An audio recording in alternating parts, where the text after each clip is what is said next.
ডব্লিউ.বি. ইয়েটসের কবিতা, কবি ও কবিতার ভূমিকা।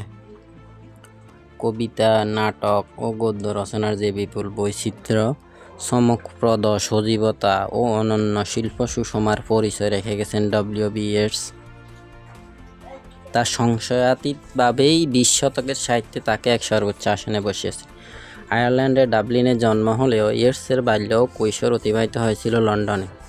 1881 সালে ইয়েটস পরিবার আয়ারল্যান্ডে ফিরে গেলে William metropolitan school of art ভর্তি হন শিল্প শিক্ষার উদ্দেশ্যে। এখানে জর্জ রাসেলের সঙ্গে ইয়েটসের পরিচয় হয় এবং উভয়ই মরমিয়াবাদী তথা অতিপ্রাকৃত ভাবনার প্রতি আকৃষ্ট হয়ে পড়েন। 1886 সালে ইয়েটস শিল্প শিক্ষা পরিত্যাগ করেন এবং প্রতিজ্ঞা করেন ডাবলিন হামেটিক সোসাইটির। মরমীয় স্বপ্নপ্রবণ ইয়েটস একই সঙ্গে আকৃষ্ট হয়েছিলেন আইরিশ সাংস্কৃতিক ঐতিহ্য, জাতীয়তাবাদী ভাবধারার প্রতি প্রবীণ আইরিশ নেতা জন ওলিয়ারির সঙ্গে পরিচয়ের সূত্রে। লিখেছেন দুইটি কাব্য নাটক, দ্য আইল্যান্ড অফ স্ট্যাচুজ 1885 সালে এবং মোসাডা 1886 সালে। ডাবলিনে থাকাকালীন যেমন আইরিশ জাতীয় ঐতিহ্য চিত্ত স্বাতন্ত্র্য ইয়েটসকে বিশেষ অনুপ্রাণিত করেছিল, মাতামহের বাড়িতে দীর্ঘদিন থাকার সূত্রে ইয়েটসের স্মৃতিতে জাগরক ছিল আইরিশ লোকগাথা ও লোককল্পনার উজ্জ্বল সম্পদগুলো। কেল্টিক নবজাগরণের অন্যতম পুরোধা, সৌন্দর্য ও রহস্যময়তার পূজারী কবি ইয়েটস তার যুগের আধ্যাত্মিক শূন্যতা ও ভিক্টোরীয় বিজ্ঞানের আধিপত্যের বিরুদ্ধে তীব্র প্রতিক্রিয়া ব্যক্ত করেছেন। চতুষ্পার্শ্বের শ্বাসরোধী জড়বাদের কবল থেকে আত্মাকে মুক্ত করে এক রহস্যমণ্ডিত স্বপ্নজগৎ, এক অনুভূতির সর্বাত্মক পরিমণ্ডলে তাকে তুলে ধরতে চেয়েছেন ইয়েটস। সৌন্দর্য সন্ধানী ইয়েটস কবিরূপে আত্মপ্রকাশ করেছিলেন প্রি র্যাপেলাইটদের আদর্শে অনুপ্রাণিত ও ওয়াল্টার পেটার নির্দেশিত কলা কৈবল্যবাদী নান্দনিক আন্দোলন অন্যতম প্রতিনিধির ভূমিকায়। 1891 সালে লন্ডনে আর্নেস্ট রাইস এবং টি.ডব্লিউ. রোলেস্টনকে সঙ্গে নিয়ে ইয়েটস প্রতিষ্ঠা করেছিলেন রাইমার্স ক্লাব, যার অন্যান্য কবি সদস্য ছিলেন লায়নেল জনসন এবং আর্নেস্ট ডাউসন। এই ক্লাব সূত্রেই আর্থার সাইমন্সের সঙ্গে পরিচিত হন ইয়েটস এবং সাইমনসন তাকে ফরাসি সাহিত্যে প্রতীকতন্ত্রী আন্দোলন রূপে স্বরূপ ও তাৎপর্য বিষয়ে অবহিত করে। অবশ্য প্রতীকবাদী তত্ত্বে ইয়েটসের দীক্ষা অনেক আগেই হয়েছিল নিজস্ব অনুশীলনের মাধ্যমে। 1887 থেকে ইয়েটস ক্রমাগত সন্ধান করেছেন এক অলৌকিক আধ্যাত্মিকতার, প্রথাগত ধর্ম ও বৈজ্ঞানিক বস্তুতান্ত্রিকতার বিকল্প এক বিশ্বাসবোধের। বোহেম, সুইডেনবর্গ এবং সর্বোপরি ব্লেকের রচনায় থিওসফি, রসিক্রোসিয়ানিজম ও নিউ প্লেটোনিজম ইত্যাদি নানাবিধ আধ্যাত্মবাদী দর্শন তথা কার্যক্রমে 1887 সালে তিনি যুক্ত হন মাদাম ব্লাভটস্কি থিওসফিক্যাল সোসাইটির সঙ্গে। এই সূত্রেই বোহেম ও সুইডেনবার্গের প্রতি আকৃষ্ট হয়েছিলেন তিনি। 1890 সালে ইয়েটস যোগদান করেছিলেন ম্যাকগ্রেগার মেথডসের রসিক্রোসিয়ান সোসাইটিতে এবং মেথডসের প্রভাবে পরে the hermetic order of the golden dawn নামক অনুশীলনের সঙ্গে। 1889 থেকে 1893 সাল পর্যন্ত ব্লেকের রচনাবলী সম্পাদনা ও পাঠের কাজে নিযুক্ত ছিলেন ইয়েটস এবং ব্লেকই ইয়েটসের কাছে উদ্ঘাটন করেছেন এক নতুন শিল্পধর্ম, ইয়েটসের ভাষায় দ্য রিলিজিয়ন অফ আর্ট।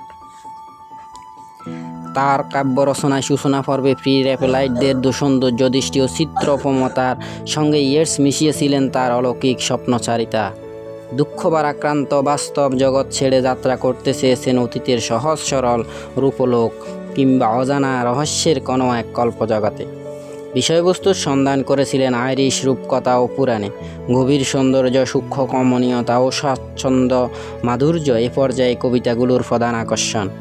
এই পর্বের প্রথম রচনা the world Rings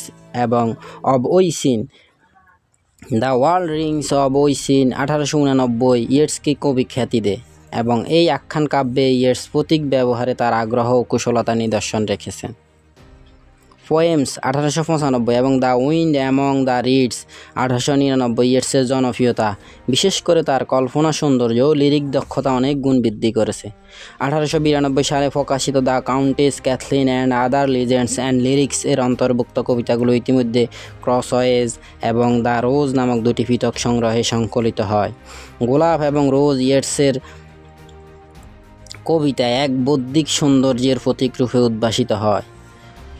the secret rose, the rose of the world সহ দ্য রোজ সংকলনভুক্ত কবিতাগুলোতে দ্য উইন্ড অ্যামং রিডস এ ব্লেকেও অন্যান্য মরমী কবি লেখকদের প্রভাব স্পষ্ট, এবং এই কাব্যে ইয়েটসের প্রতীকী কল্পনা এক সূক্ষ্ম ও সার্থক রূপ পেয়েছে।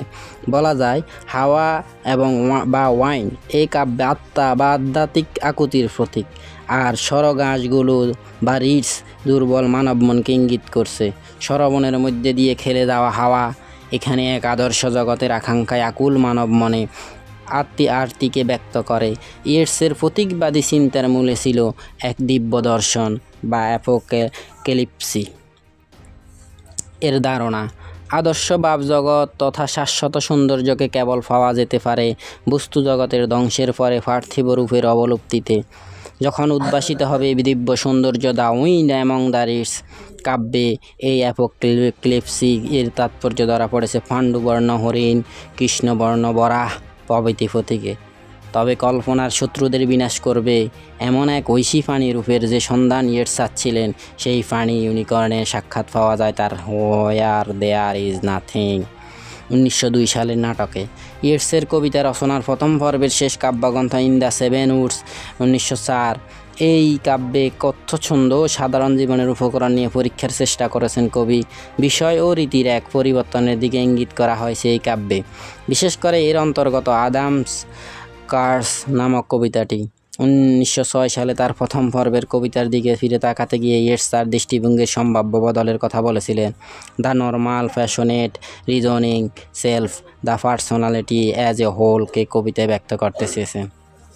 1897 সালে ইয়েটস লেডি গ্রেগরির সান্নিধ্যে আসেন। এই লেডি গ্রেগরি ছিলেন আইরিশ নাট্য আন্দোলনের অন্যতম সংগঠক। ইয়েটস জর্জ মুর এবং এডওয়ার্ড মার্টিন প্রমুখ আইরিশ লিটারেরি থিয়েটার প্রতিষ্ঠা করেন 1899 সালে, এবং এর উদ্বোধন হয় ইয়েটস রচিত দ্য কাউন্টেস ক্যাথলিন অভিনয়ের মাধ্যমে। 1902 সালে থিয়েটার মঞ্চস্থ হয়েছিল তার প্রচারমূলক নাটক ক্যাথলিন নি হুলিহান। 1960 সালে ডাবলিনের আবে থিয়েটারকে কেন্দ্র করে জন্ম নিল Irish national theatre. Yeats, lady Gregory ও জন মিলিংটন সিঞ্জ ছিলেন এর 3 পরিচালক। আইরিশ নাট্য আন্দোলনের প্রাণপুরুষ ইয়েটস 20টির মতো নাটক রচনা করেছিলেন বটে, তবে প্রথম দিকের নাটকগুলো ছিল তার লিরিক কবিতারই সম্প্রসারিত রূপ, এবং নাট্য শক্তির পরিবর্তে এগুলোতে স্বাক্ষর পাওয়া যায় ইয়েটসের রোমান্টিক কবিকল্পনার। কাব্য নাট্যদ্বন্দ্ব ও চরিত্র চিত্রণে যে ভারসাম্য কাব্য নাটক বা পোয়েটিক এর লক্ষণ, তা ইয়েটসের দিক Countess Cathleen, the land of heart's desire 1894, the shadowy waters 1900 সালে প্রভৃতি রচনায় পাওয়া যায়নি। বিষয়বস্তু ও চরিত্র লিরিক কাব্যগুলোর মতোই পুরাণ বা স্বপ্নকল্পনার জগৎ থেকে আহৃত। চরিত্র চিত্রণে তেমন কোনো প্রয়াসও লক্ষ্য করা যায় না। চরিত্রগুলো প্রধানত আবেগমণ্ডিত সংলাপ উচ্চারণের যন্ত্রবিশেষ। C.M. বাওয়া দ্য শ্যাডোই ওয়াটার্সকে বলেছেন a poem in a dramatic form. তার এই মন্তব্য ইয়েটসের প্রথম দিকের সবকটি নাটক সম্পর্কে সুপ্রযোজ্য। অবশ্য বাওয়া একথাও স্বীকার করেছেন যে দ্য কিংস থ্রেশহোল্ড 1960 সালে, অন বেইলেজ স্ট্রান্ড 1960 সালে, ডেয়ারড্রে 1907 সালে প্রভৃতি নাটকে বস্তুনিষ্ঠতার দিকে এক অন্যতর কবিতার দিকে ইয়েটসের যাত্রার চিহ্নগুলো দেখতে পাওয়া যায়। 1912 সালে ইয়েটস পরিচিত হন আধুনিকতার অন্যতম কবি এজরা পাউন্ডের সঙ্গে। পাউন্ড তাকে জাপানি নোয়া নাট্যরূপের সঙ্গে পরিচয় করিয়ে দিয়েছিলেন। এই কৃত্রিম নাট্যশৈলী অনুকরণে ইয়েটস কয়েকটি নাটক লিখেছিলেন, যেগুলোর মধ্যে উল্লেখযোগ্য অ্যাট দ্য হক্স অয়েল 1917 সালে এবং দ্য অনলি জেলাসি অব এমার 1919 সালে। কল্পলোকের রহস্যময়তা থেকে বাস্তবের প্রত্যক্ষ ও কঠিন জগতে অবতরণের যে ইঙ্গিত ইন দ্য সেভেন উডস এ ছিল, তাই স্পষ্টতর হলো ইয়েটসের the green helmet and other poems কাব্যে। বিশদ ও পল্লবিত রীতি, স্বপ্নকল্পনা, ছন্দের দোদুল্যমানতা ইত্যাদি কেটে গিয়ে কবিতা হলো সহজ, প্রত্যক্ষ, কথ্যছন্দ নির্ভর। প্রতীকের ব্যবহারেও এখানে কবি অনেক মিতব্যয়ী। আবেগের তীব্রতা ও চিত্রকল্পের সৌন্দর্যে তিনি মাটির অনেক কাছাকাছি। এই সংকলনের সেরা কবিতা সম্ভবত নো সেকেন্ড রয়। একই প্রবণতা লক্ষ্য করা যায় তার পরবর্তী কবিতাগ্রন্থ রেসপন্সিবিলিটিজ 1914 সালে। পাউন্ডের সঙ্গে যোগাযোগের সূত্রে শব্দ ব্যবহারে ইয়েটস অনেক বেশি সংহত শ্লেষাত্মক এক বইতার আয়ত্তে। সমকালীন ডাবলিন হর ও মিউনিসিপ্যাল গ্যালারি সংক্রান্ত বিতর্কের প্রসঙ্গ এসেছে এই সংকলনে। আয়ারল্যান্ডের শিল্প সাহিত্যের বিকাশের প্রতিবন্ধক শক্তিগুলোর বিরুদ্ধে ডাবলিনের অর্থনৈতিক বাণিজ্যিক জগতের কর্ণধার অসংস্কৃত বস্তুতান্ত্রিকদের বিরুদ্ধে এই কাব্যে ইয়েটস আক্রমণ শানিয়েছেন। শান্ত ও সম্ভ্রান্ত অবকাশময় এক আদর্শ জীবনযাত্রার আকাঙ্ক্ষা এখানে ব্যক্ত করেছেন। এই কাব্য সংকলনের বিশেষ গুরুত্বপূর্ণ দুটি কবিতা সেপ্টেম্বর 1913 সালে এবং টু এ শেড